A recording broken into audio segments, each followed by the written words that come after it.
Hello cuties, today we will discuss sustain systems. तो इसके लिए तो पहले आपको ग्लाइकोलाइसिस वीडियो देखनी होगी, क्रेब्स साइकिल वीडियो देखनी होगी, इलेक्ट्रॉन ट्रांसपोर्ट चेन वीडियो देखनी होगी, तब आपको ये सब कुछ समझ आएगा। तो जैसे हम जानते हैं ग्लाइकोलाइसिस साइटोसोल में होता है और इलेक्ट्रॉन ट्रांसपोर्ट चेन माइटोकॉन्ड्रिया में होता है, मतलब कि माइटोकॉन्ड्रिया की इनर मेम्ब्रेन में। तो ग्लाइकोलाइसिस के ड्यूरिंग हमें क्या होता है ना कि 2 NADH सिंथेसाइज्ड होते हैं। We have 2 NADH molecules during glycolysis. अब ये NADH खुद से इनर माइटोकॉन्ड्रियल मेम्ब्रेन तक नहीं जा सकते, they can't cross inner mitochondrial membrane. ठीक है, जो NADH ग्लाइकोलाइसिस के ड्यूरिंग बने हुए हैं वो खुद से इनर माइटोकॉन्ड्रियल मेम्ब्रेन में नहीं जा सकते। इनको 2 डिफरेंट सटल सिस्टम चाहिए होते हैं। ठीक है, कि मतलब कोई पाथवे होगा, कोई सिस्टम होगा जिसके थ्रू NADH ग्लाइकोलाइसिस में कहाँ हुआ था, साइटोप्लाज्म में हुआ था, साइटोसोल में। तो साइटोप्लाज्म से इनर माइटोकॉन्ड्रियल मेम्ब्रेन तक, ठीक है, NADH को साइटोप्लाज्म से इनर माइटोकॉन्ड्रियल मेम्ब्रेन तक जाने के लिए कोई सिस्टम चाहिए होगा, तो उसी को बोलते हैं सटल सिस्टम। ये हेल्प करता है in transfer of electrons from NADH to electron transport chain, क्योंकि इलेक्ट्रॉन ट्रांसपोर्ट चेन होती है माइटोकॉन्ड्रिया के इनर मेम्ब्रेन में। और किससे होती है, जब तक वहाँ NADH FADH के मॉलिक्यूल्स होंगे। अब NADH खुद से नहीं जा सकता, तो इसलिए उसको सिस्टम की जरूरत पड़ती है, that is called subtle system. Subtle system 2 types के होते हैं। पहला है मैलेट एस्पेरेटेड सटल और दूसरा है ग्लिसरॉल फॉस्फेट सटल। ठीक है, तो मैलेट एस्पेरेटेड सटल को देखते हैं पहले। This is a principal mechanism for movement of NADH from the cytoplasm into the mitochondrial matrix. ये सबसे कॉमन मैकेनिज्म है किसके लिए, मूवमेंट, NADH का मूवमेंट, क्योंकि वो साइटोप्लाज्म में हुआ था। तो साइटोप्लाज्म से NADH का मूवमेंट इनटू माइटोकॉन्ड्रियल मैट्रिक्स के लिए ये सबसे सिंपल और कॉमन और प्रिंसिपल मैकेनिज्म है मैलेट एस्पेरेटेड शटल। वो जो इलेक्ट्रॉन्स होते हैं वो कैरी होते हैं माइटोकॉन्ड्रियल मैट्रिक्स में in the form of malate. तो मैलेट की फॉर्म में इलेक्ट्रॉन्स कैरी होते हैं, ठीक है, माइटोकॉन्ड्रियल मैट्रिक्स में।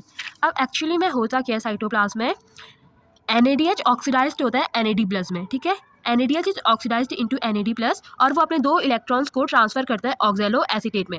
अब ऑक्सैलो एसीटेट कन्वर्ट हो जाता है मैलेट में with the help of cytoplasmic malate dehydrogenase. तो ऑक्सैलो एसीटेट कन्वर्ट हो गया मैलेट में। अब मैलेट के पास इलेक्ट्रॉन्स है, तो वो इलेक्ट्रॉन्स के साथ मैलेट एंटर करेगा माइटोकॉन्ड्रियल मैट्रिक्स। ठीक है, तो ऑक्सैलो एसीटेट कन्वर्ट हुआ मैलेट में with the help of cytoplasmic malate dehydrogenase, और अब ये मैलेट एंटर करेगा माइटोकॉन्ड्रियल मैट्रिक्स में। तो ये सब कहाँ हो रहा था, साइटोप्लाज्म में हो रहा था, क्योंकि NADH कहाँ है, साइटोप्लाज्म में। क्यों है साइटोप्लाज्म में, क्योंकि ग्लाइकोलाइसिस की प्रोसेस साइटोप्लाज्म में हुई थी और उसने साइटोप्लाज्म में 2 NADH की सिंथेसिस की थी ड्यूरिंग ग्लाइकोलाइसिस। NADH ऑक्सीडाइज्ड हुआ NAD+ में, फिर उसने अपने इलेक्ट्रॉन्स को ट्रांसफर किया ऑक्सैलो एसीटेट में और ऑक्सैलो एसीटेट कन्वर्ट हुआ मैलेट में, और अब मैलेट एंटर करेगा माइटोकॉन्ड्रियल मैट्रिक्स में।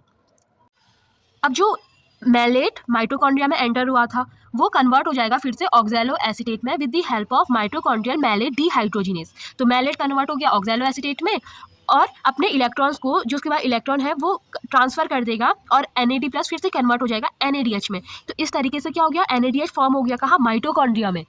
ठीक है, जो इलेक्ट्रॉन्स थे वो ट्रांसफर हुए और NAD+ फिर से कन्वर्ट हुआ NADH में, और NADH अब बना है माइटोकॉन्ड्रिया में। अब जो NADH माइटोकॉन्ड्रिया में बना है इसका यूज होगा इलेक्ट्रॉन ट्रांसपोर्ट चेन में for the synthesis of ATP। तो इस तरीके से जो NADH साइटोप्लाज्म में था वो आ गया है माइटोकॉन्ड्रिया में। किस सटल से आया, मैलेट एस्पेरेटेड सटल से। तो अब इसका यूज किया जाएगा इलेक्ट्रॉन ट्रांसपोर्ट चेन में for the synthesis of ATP। So it was all about malate aspartate shuttle system. अब दूसरा सटल सिस्टम है ग्लिसरॉल 3-फॉस्फेट शटल। ठीक है, इसमें क्या होता है, साइटोप्लाज्म में डाईहाइड्रोक्सी एसीटोन फॉस्फेट होता है, वो कन्वर्ट हो जाता है ग्लिसरॉल 3-फॉस्फेट में। तो डाईहाइड्रोक्सी एसीटोन फॉस्फेट साइटोप्लाज्म में कन्वर्ट हो रहा है ग्लिसरॉल 3-फॉस्फेट में with the help of cytosolic glycerol three phosphate dehydrogenase, और साथ ही NADH फिर से ऑक्सीडाइज्ड हो रहा है NAD+ में। ठीक है, तो NADH ऑक्सीडाइज्ड हो रहा है NAD+ में और डाईहाइड्रोक्सी एसीटोन फॉस्फेट कन्वर्ट हो रहा है ग्लिसरॉल 3-फॉस्फेट में with the help of cytosolic glycerol three phosphate dehydrogenase.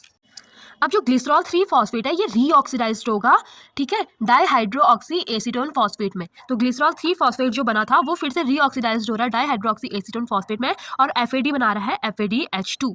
तो अब ये FADH2 का क्या यूज होगा, इलेक्ट्रॉन ट्रांसपोर्ट चेन में, किसके लिए, ATP सिंथेसिस के लिए। तो मैलेट एस्पेरेटेड सटल सिस्टम हमने पहले डिस्कस किया, मैलेट एस्पेरेटेड सटल सिस्टम। इससे क्या हुआ, NADH जो साइटोप्लाज्म था वो माइटोकॉन्ड्रिया की इनर मेम्ब्रेन में बन गया। अब ये NADH यूज होगा इलेक्ट्रॉन ट्रांसपोर्ट चेन में फॉर ATP सिंथेसिस। तो 2.5 ATP इज सिंथेसाइज्ड बाय पर NADH।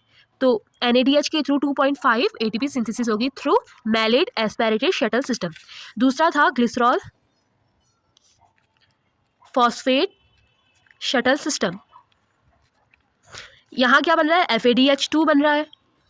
तो FADH2 से यूज होगा इलेक्ट्रॉन ट्रांसपोर्ट चेन में फॉर ATP सिंथेसिस, और ये सिंथेसिस करेगा 1.5 ATP पर FADH2।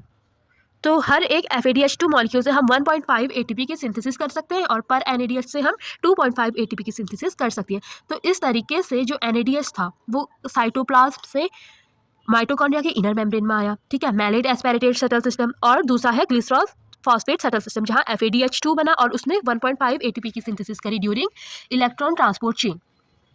So I hope you guys understand it. Thank you for watching.